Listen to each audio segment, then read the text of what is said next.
জিয়াউর রহমান ফাউন্ডেশনের ২৬তম প্রতিষ্ঠা বার্ষিকী উপলক্ষে বগুড়ার গাবতলীর বাগবাড়ি গ্রামে বিশেষ ফ্রি মেডিকেল ক্যাম্পের আয়োজন করা হয়েছে। সেখানের অবস্থা জানাতে আমাদের সাথে যুক্ত হচ্ছেন সহকর্মী মোহন আখন্দ। আখন্দ, বিনামূল্যে যারা চিকিৎসা ঔষধ পাচ্ছেন, কি বলছেন তারা, সেখানের আয়োজন সম্পর্কে বিস্তারিত জানাবেন। গৌরী, আপনাকে ধন্যবাদ। আমি যেখানে দাঁড়িয়ে রয়েছে এটা হচ্ছে শহীদ রাষ্ট্রপতি জিয়াউর রহমানের জন্মভূমি। আমার এখান থেকে প্রায় 200 মিটার দূরে তার বাড়ি। তো জিয়াউর রহমান ফাউন্ডেশন, তার নামে যে ফাউন্ডেশন, এটা একটা মানবিক সংগঠন, স্বেচ্ছাসেবী সংগঠন। তাদের 26তম প্রতিষ্ঠা বার্ষিকী উপলক্ষে জিয়াউর রহমানের গ্রাম থেকে তারা বেছে নিয়েছে এখানে ফ্রি স্পেশাল মেডিকেল ক্যাম্প তারা করেছে। সকাল 10টা থেকে শুরু হয়েছে এবং চলবে সূর্যাস্ত পর্যন্ত। এখন পর্যন্ত তারা যে তথ্য দিয়েছে, প্রায় 5,000 রোগীকে তারা চিকিৎসা এবং সরবরাহ করেছে। এবং এই দেখছেন আমার পিছনে যারা দেখছেন আপনি, আহ, এখানে ওষুধ বিতরণ করা হচ্ছে। সেই বিতরণ কেন্দ্রে কিন্তু এই ভর দুপুরে শত শত মানুষের ভিড়। পুরুষের চেয়ে কিন্তু নারীদের ভিড়ই বেশি।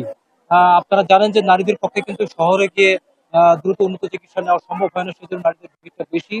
আর এখানে বলে রাখা ভালো, এটা কোনো সাধারণ কোনো চিকিৎসা ক্যাম্প না। এখানে কিন্তু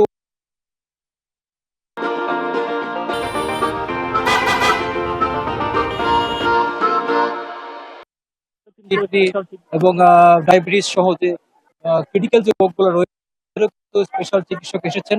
অন্তত 150 জন চিকিৎসক এখানে রয়েছেন। তারা কিন্তু এখানে কিন্তু ইসিজি করার সুযোগ রয়েছে এবং ভ্রাম্যমান হৃদরোগ নির্ণয়ের যে যন্ত্র, সেটা কিন্তু এখানে নিয়ে আসা হয়েছে।